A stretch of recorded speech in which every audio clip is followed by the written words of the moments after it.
Hari ini kita membahas mengenai plotting dan akar polinomial. Jadi kalau di analisis numerik itu nanti akan ketemu grafik dan juga akan mencari akar dari polinom. Kalau dulu di SMA mungkin polinomnya kuadrat, jadi persamaan kuadrat atau pangkat tiga. Nah, sekarang kalau lebih dari pangkat tiga bagaimana? Misalkan kita bisa mencari akar-akarnya menggunakan analisis numerik dengan bantuan Python. Yang pertama, kita mau coba melakukan plotting atau menggambar grafik titik-titik yang nantinya akan dihubungkan oleh sebuah garis menggunakan Python.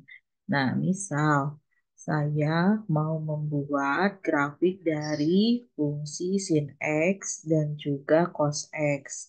Nanti sin X-nya ini diplotnya menggunakan simbol titik.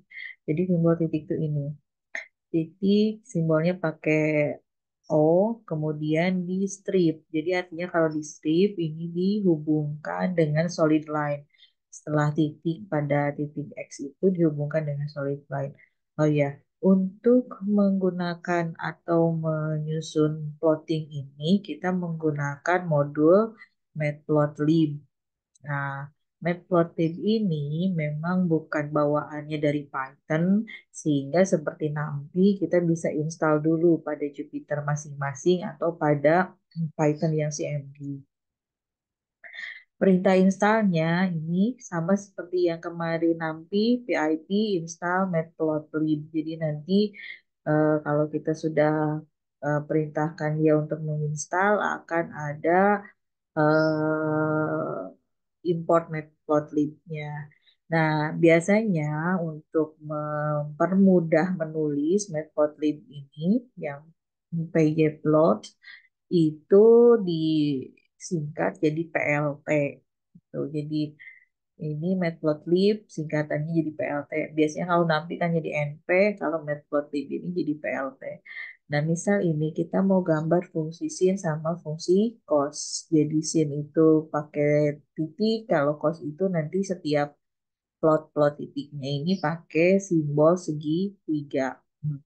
Nah, berarti untuk menyusun plotting ini atau gambar ini, kita import dulu matplotlib-nya jadi PLT, kemudian kita masih menggunakan NumPy juga, karena nanti kita pakai modul arrange di NumPy ini. Jadi from NumPy kita pakai arrange sama sin sama cos. Nah, arrange ini maksudnya si simbol apa namanya ini sumbu X ini, jadi setiap sumbunya itu ada di antara 0 sampai 6,2. Jadi 0,0 sampai dengan 6,2. Nah, kemudian nanti batas apa namanya? Batas sebelum apa setiap titiknya itu jadi di 0,2. Jadi nanti ininya tuh pergeserannya tuh 0,2, 0,2, 0,2. Nah, kita mau mencari atau menggambarkan grafik. Jadi simbolnya perintahnya dari matplotlib ini PLT plot katanya. Kita harus membuat titik untuk setiap X yang ada di sini yang tadi kita sudah susun dari 0,0 sampai dengan 6,2 gitu ya. Dengan setiap titiknya itu pindah-pindahnya 0,2, 0,2 untuk sin X. Kemudian sin X ini kasih tanda titik terus hubungkan sama sebuah garis. Jadi di sini tanda titik sama garisnya itu karena dia nanti harus digambarkan pakai tanda kutip. Jadi O sama strip. Terus satu lagi buatkan juga grafik yang setiap X dengan cos X. Nanti simbol setiap plotnya itu pakai tanda segitiga. Kalau tanda segitiga ya ini yang shift 6 itu segitiga, kemudian hubungkan juga dengan solid line atau garis. Nah, di sini ada beberapa simbol. Jadi kalau kita mau solid line ya seperti ini, kalau misal mau garis putus-putus ini, kalau misal mau titik sama garis yang seperti ini, kalau misal mau apa grafiknya berupa titik-titik gitu, jadi hubungannya ini nggak solid, nggak bukan garis apa namanya padat tapi garis yang putus-putus pakai ini. Kemudian circle marker itu yang tadi kalau kita pakai simbolnya lingkaran kayak gini, titiknya itu dalam bentuk lingkaran. Triangle seperti ini. Square marker jadi kalau mau kotak pakai S. Kalau mau bentuknya heksagon pakai H. Kalau mau bentuknya ini X ya pakai X. Jadi di sini tuh tergantung dari kita mau kasih tanda apa plotnya, mau gambar seperti apa. Nah, di sini gambarnya lingkaran dengan segitiga gitu. Nah, kalau misalkan sudah kita perintahkan dia membuat plot, baru kita kemudian kasih nama. Kita bisa kasih nama juga pakai matplotlib ini setiap sumbunya. Misal plot X label, jadi kita nggak mau ngasih nama sumbu X. Sumbu X ini kita kasih nama X, jadi nanti akan muncul seperti ini. Kemudian kita juga bisa kasih legend atau keterangan apa namanya ini grafik, keterangan gambar. Legend pakai perintah di legend di PLT juga. Kemudian nanti sin sama cosines. Jadi nanti tuh sinnya yang mana sama cosinesnya yang mana. Nanti di legend di apa namanya tinggal kita panggil di sini. Kemudian lognya. Nah, log ini si legend tuh mau ditempatkan di mana? Ini ada beberapa alternatif. Kalau lognya 0 berarti dia kasih base location yang kira-kira nggak mengganggu grafik gitu ya. Jadi kalau 0 nanti ditempatkan sendiri sama si Python-nya itu. Tapi kalau kita mau di apa nih atas kanan atau atas bawah atau atas bawah bawah atas kiri gitu, terus bawah kiri terus bawah kanan, ini ya tinggal pilih satu dua tiga atau empat gitu. Nah kalau base nanti dia karena di sini paling kosong berarti ditaruhnya di sebelah sini. Kalau atas kanan berarti ini kan ada yang ketutup grafiknya. Kemudian eh biar nampak Kartesiusnya, kita bisa juga plot grid. Jadi ini tuh ada gridnya itu apa namanya kotak-kotak kecil itu sebutnya grid. Di Matplotlib juga ada plot grid terus true. Jadi kita menambahkan grid. Kemudian kita bisa buatkan outputnya itu dalam format PNG. Nanti PLT save page figur. Jadi figurnya itu nanti di save-nya itu dalam bentuk PNG. Jadi test plot PNG format sama dengan PNG gitu. Jadi menyimpan grafik dalam bentuk PNG. Nah, untuk menunjukkan, jadi kalau sampai sini selesai sebetulnya, tapi kita belum bisa lihat grafiknya. Biar grafiknya itu tampil di layar, maka kita perintahkan PLT show gitu. Kemudian kalau kita mau ulang lagi, kita buat input, tekan enter untuk keluar. Sebelumnya ini mau bilang apa aja, press any key, misalkan untuk keluar boleh. Gitu. Nanti outputnya akan seperti ini. Ini grafik yang biru, lingkaran, itu grafik sinus, grafik satu lagi ini grafik cosinus. Ini nanti sin sama cosinusnya itu tergantung dari pertama kita mendefinisikan ini ya. Karena yang pertama kita bilang sin berarti ke sini pun legendnya sin dulu. Terus baru cosinus. Jadi urutannya itu harus menyesuaikan dengan yang sebelumnya. Oh iya, sin sama cosinus juga diimport dulu dari nampinya. Karena yang bisa menghitung sin sama cosin itu di nampi. Ini cara menggambar grafik di Python menggunakan modul Matplotlib. Nah, kemudian si grafik itu juga bisa kita split jadi dua gitu. Jadi tidak dalam satu koordinat kartesius, tapi kita bisa split jadi dua koordinat kartesius. Jadi kita bisa bikin subplot namanya. Range-nya sama, X-nya tuh dari 0 sampai 6. Terus nanti selisihnya dari titik itu 0,2, 0,2 gitu. Kemudian kita buatkan subplot. Jadi kalau mau mensubplot, misalkan nih, ini tuh isinya baris, kolom, sama urutan grafik. Barisnya mau berapa subplot itu? Dari grafik keseluruhan ini ada 2 baris misalkan. Kemudian nanti kolomnya mau berapa? Karena kita hanya ada satu kolom ini saja, ya sudah satu kolom saja masing-masing. Gitu. Kemudian urutan grafiknya yang sin nanti yang pertama, berarti urutan grafik yang pertama apa dulu, urutan grafik yang kedua apa dulu. Jadi bikin subplot dalam satu kolom yang sama. Jadi jangan beda-beda kolom. Kalau misal 2 kolom nanti grafiknya sebelah menyebelah gitu. Nah, berikutnya dari subplot yang udah kita buat, kita plot lagi. Sekarang plotnya ya satu-satu, X-in dulu dengan tanda lingkaran, kemudian kasih label. Labelnya itu untuk X, jadi kalau kita mau ngasih label sumbu X ya plot X label, kalau kita mau kasih label sumbu Y ya plot eh, ya PLT, ya label. Ya labelnya ada yang sin X. Kalau misal satu lagi yang di grafik yang kedua berarti ya labelnya adalah cos X. Jadi kalau dia label, kalau dia mau ditampilkan berarti harus dikasih tanda kutip.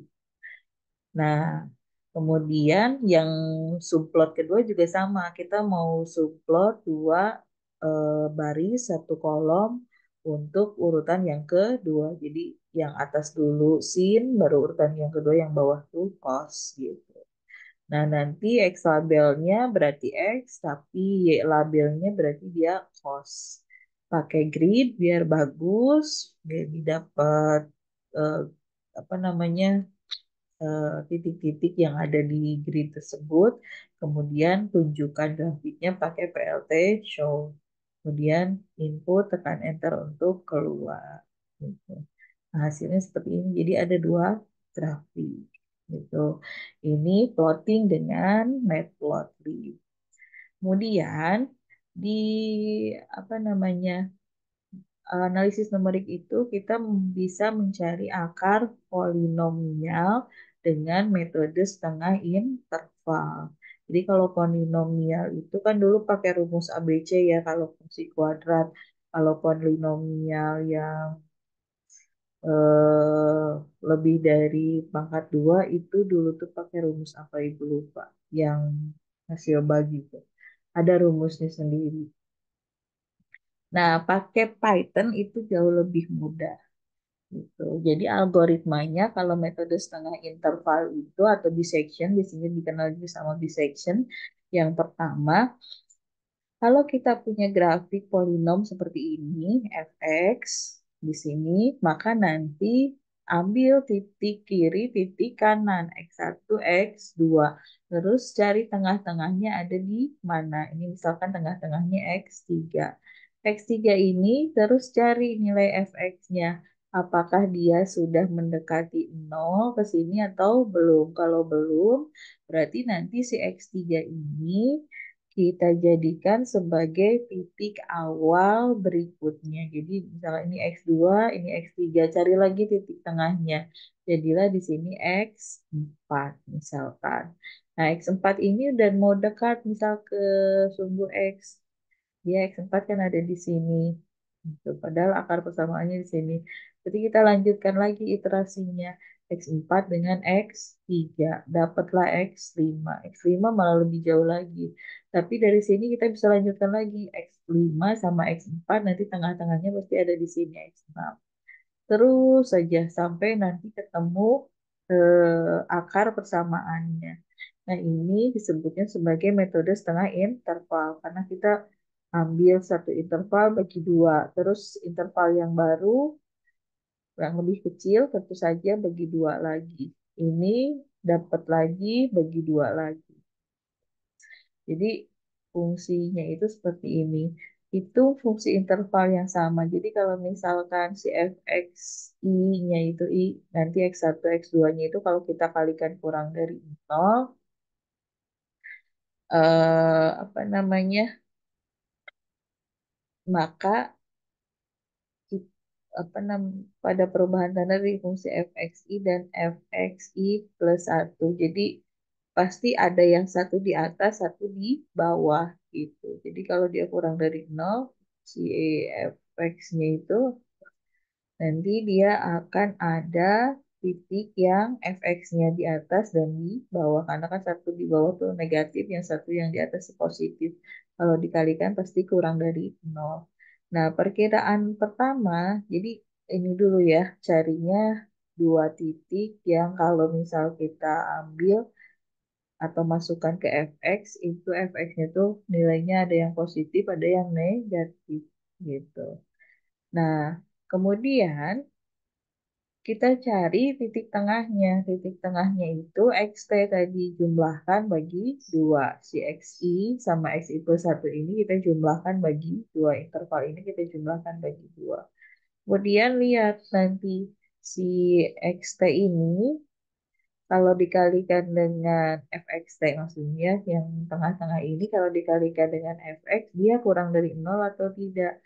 Kalau kurang dari 0 maka si xt ini akan menjadi xi plus 1 pada iterasi berikutnya yang tadi Ibu bilang. Jadi kalau ini sudah dapat x3, x3 ini cari lagi fx-nya, fx3-nya.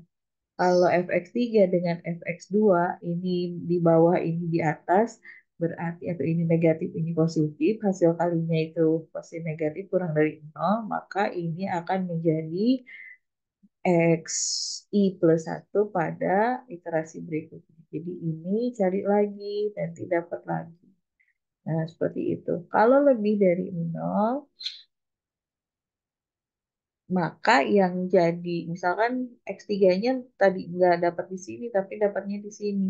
Berarti nanti yang apa? Yang X3 ini jadi yang X3 di sini dia jadi XT. Jadi X3-nya di sini karena dia lebih dekat ke akar sama X1 nanti itu. Kalau demikian ya. Tapi ini kasusnya kan tidak. Kalau nol, kalau dikalikan sama dengan nol, maka ya si XT ini adalah akarnya, jadi nggak usah dilanjutkan gitu. Seperti itu. Ini langkah-langkah untuk mencari akar menggunakan metode dissection.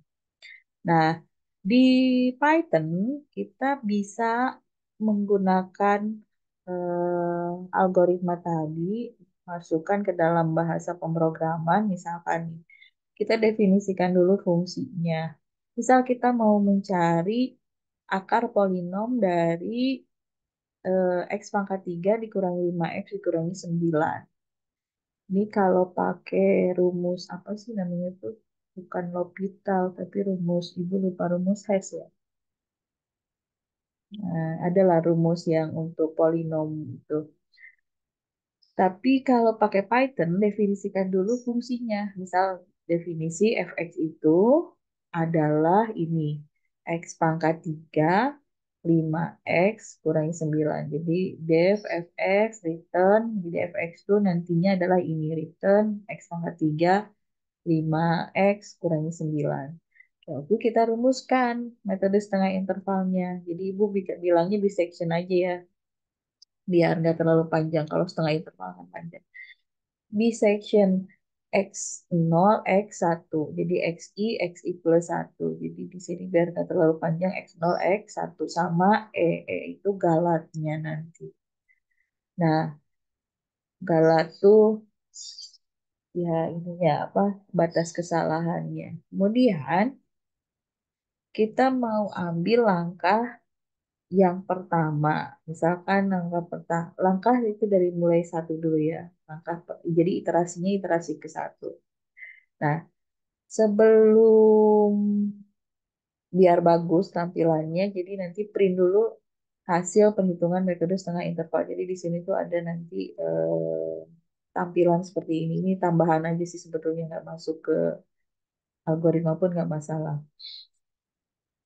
kita mau menetapkan kondisi-kondisi tadi. Kalau misalkan fx dikali fxi dikali fxt itu kurang dari nol gitu kan ya. Maka nanti itu harus dilanjutkan lagi cari xt-nya. Nah, sekarang kalau kondisinya ini sama dengan true, terus kita definisikan kondisinya gitu.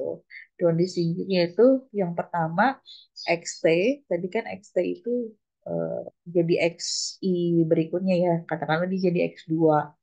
X2, xt, x2 itu akan sama dengan setengah interval. Interval itu kan antara x0 sama x1 ini diketahui gitu. X0, x1 sama galatnya mau berapa.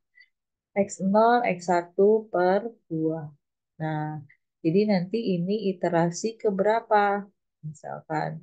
Terus X, apa namanya, X2 itu akan merupakan pembulatan 6 angka di belakang koma. Jadi ini desimal. Kalau ini dia nggak desimal bulat, jadi bilangan bulat. Kalau ini dia desimal, desimal di belakang komanya sebanyak 6. Nah, di sini ini tuh bagian pertama tuh langkah. Kita mulai dari langkah pertama. Yang bagian kedua tuh X2 yang kita hitung tadi. Cari X2-nya, bulatkan sebanyak 6 angka di belakang koma. Kemudian cari Fx2-nya. Fx2 itu tentu saja nanti X2 yang sudah ditemukan disuruh masukkan ke fungsi fx ini. Gitu. Nah, syaratnya katanya jika fx i kali fx t, tadi kan di eh, algoritmanya demikian.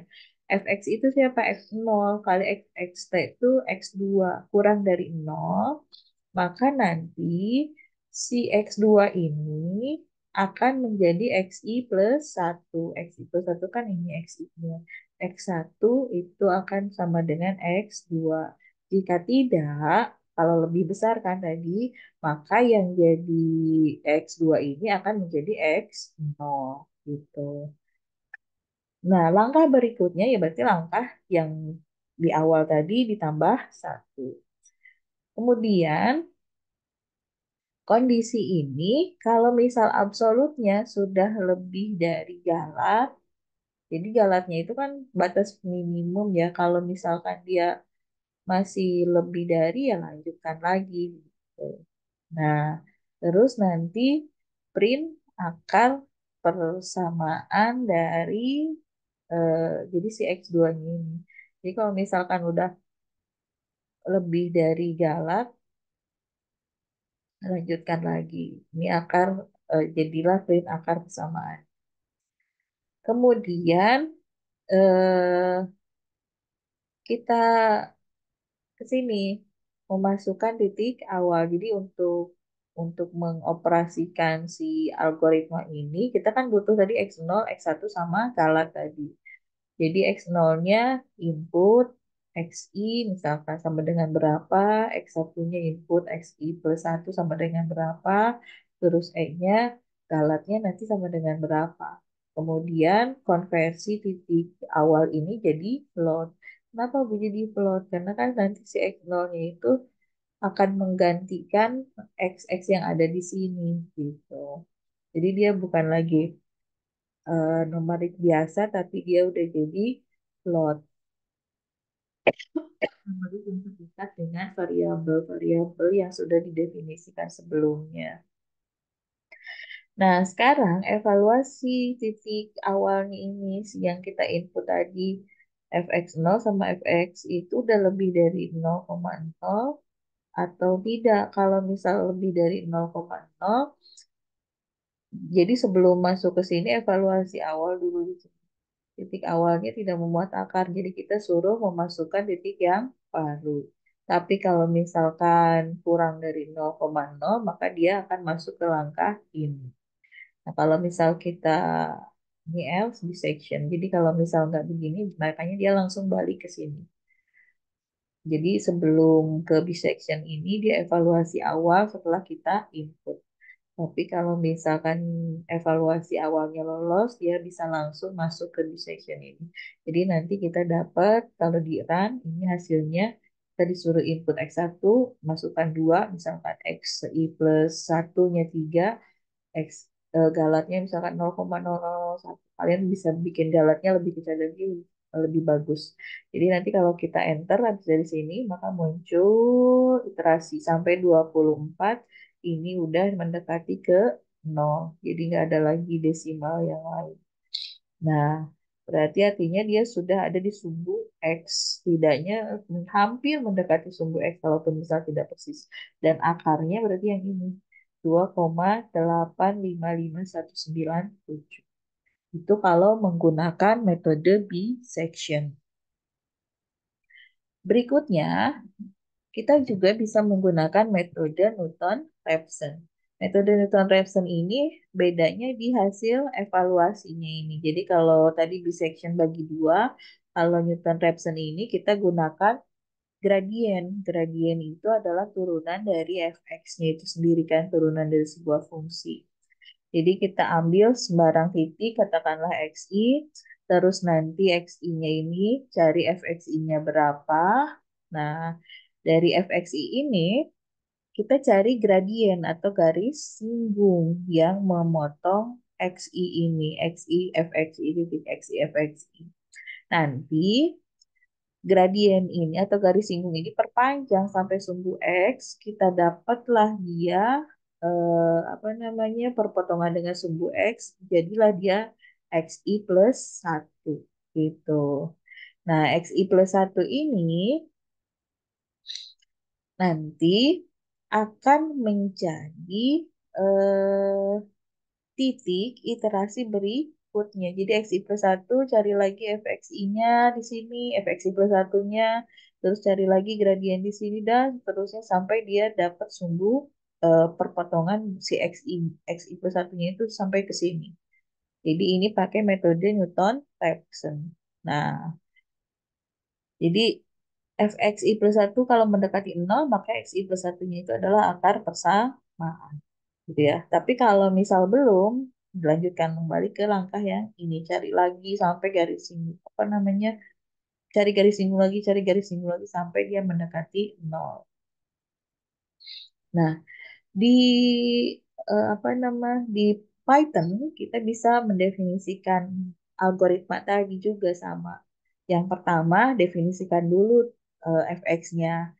Terus, karena di Newton-Raphson ini kita butuh turunan, kita definisikan turunannya. Turunan itu kan biasanya df ya. Dfx turunan dari x pangkat 3 kurangi 5x kurangi 9 itu kan 3x kuadrat. 3 kali X pangkat 2. Ingat yang bintang 2 itu pangkat ya. Kalau bintang 1 itu K. Jadi 3 kali X pangkat 2 kurangi 5. Ini dfx-nya. Turunan dari X pangkat 3 dikurangi 5X kurangi 9. Bu, boleh tidak ininya fungsinya dirubah sesuai dengan kebutuhan? Silahkan, nanti fungsinya rubah sendiri.